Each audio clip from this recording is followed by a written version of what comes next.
بسم الله الرحمن الرحيم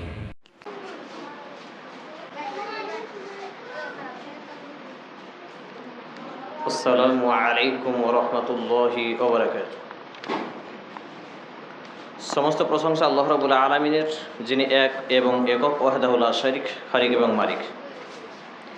অসংখ্য দরুদ ও সালাম শান্তি ধারা বর্ষিত হোক নবী কুল সেরামনি মুহাম্মদুর রাসূলুল্লাহ সাল্লাল্লাহু আলাইহি ওয়াসাল্লামের প্রতি। আলহামদুলিল্লাহ, ফালিল্লাহিল হামদ।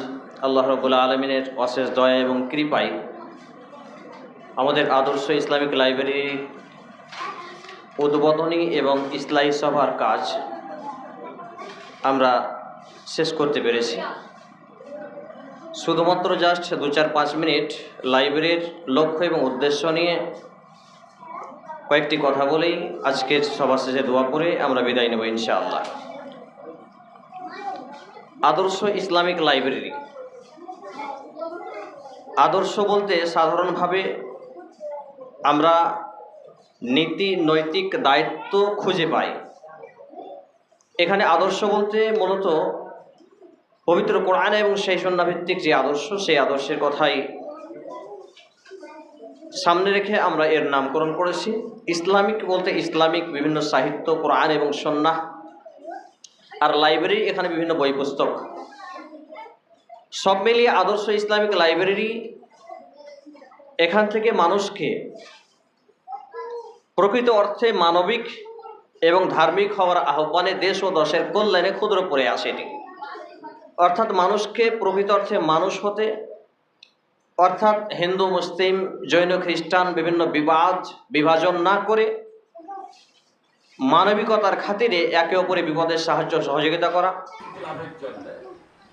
কেউ অসুস্থ হলে তার খোঁজ খবর নেওয়া, তার অভাব হলে অভাবে সমর্থন যোগানো, বিভিন্ন দিক দিয়ে লক্ষ্য করেই আমরা মূলত এই স্লোগানটি রেখেছি, মানবিক ও ধার্মিক হওয়ার আহ্বানে দেশ ও দশের কল্যাণে। এবং যেহেতু লাইব্রেরি এখান থেকে শিক্ষা ব্যবস্থা, কারণ পবিত্র কোরআন এবং সেই সুন্নাহর দৃষ্টিকোণে আমরা দেখতে পাই যে আল্লাহ রাব্বুল আলামিন প্রথম শব্দ নাজিল করেছিলেন ইকরা বিসমি রাব্বিকাল্লাযী খলাক। অর্থাৎ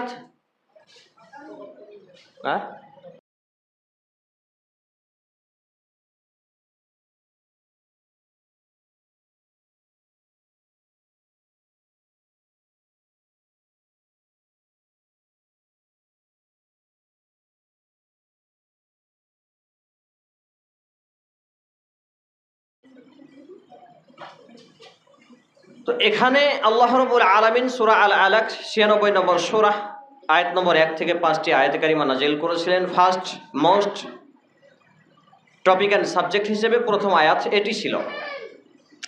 এর দ্বারা আমি আমার ক্ষুদ্র গবেষণা ছাত্র হিসেবে দেখেছি ইসলামের প্রথম এবং বৃহত্তম ইবাদত হলো শিক্ষা।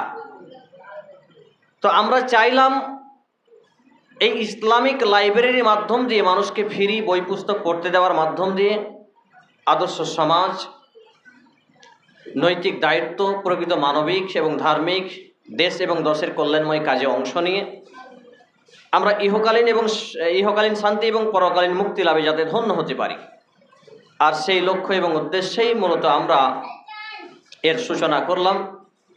আল্লাহ রাব্বুল আলামিন আমাদের এই পথ চলাকে যেন কবুল করেন, আমি নিজে সহ সকলের কাছে দোয়ার আহ্বান রাখছি।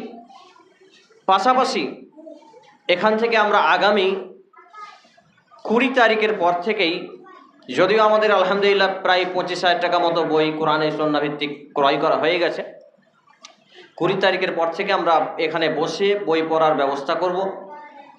এখান থেকে সাপ্তাহিক মহিলা ইজতেমা আলোচনা সভা এবং পুরুষের ইজতেমা আলোচনা সভা বিভিন্ন সাইগণকে নিয়ে এসে আমরা চালু করব ইনশাআল্লাহ তাআলা।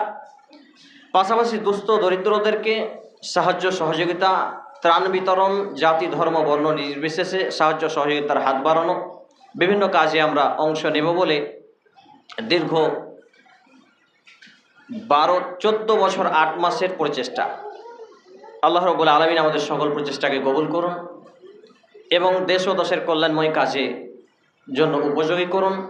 দেশে শান্তি ও সম্প্রীতি বজায় রাখার তৌফিক দান করুন। এবং মুসলিম উম্মাহকে সঠিক কোরআন এবং সুন্নাহ ভিত্তিক শিক্ষা গাইডলাইন দিয়ে ইসলামের সুশীতল ছায়ায় আশ্রয় গ্রহণ করার তৌফিক দান করুন, আমিন। সবশেষে দোয়া আমরা পড়ে নিই। সুবহানাকাল্লাহুম্মা ওয়া বিহামদিক আশহাদু আল্লা ইলাহা ইল্লা আনতা আস্তাগফিরুকা ওয়া আতুবু ইলাইক। আসসালামু আলাইকুম ওয়া রাহমাতুল্লাহি ওয়া বারাকাতুহু।